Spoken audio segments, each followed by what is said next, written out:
Този камион струва повече от Бугати. Нека видим 5 най-скъпи камиона в света. Номер 1 ще те шокира. 5. Мак Титан.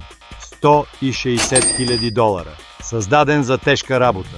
Мак Титан е известен със своята здравина и издръжливост, което го прави предпочитан за екстремни натоварвания. От 4 Volvo FH16 $220. Мощност и надежност.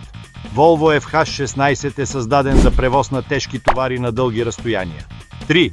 Mercedes-Benz Actros $250 000. Лукс и иновации в един камион. Actros предлага върховен комфорт и най-новите технологии в индустрията. 2. Беласти 100 безценен.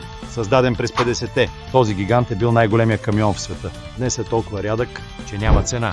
Номер 1, Тор 24, $13 200 000. Почти 4000 конски сили. Тор 24 е уникален камион с 2 V12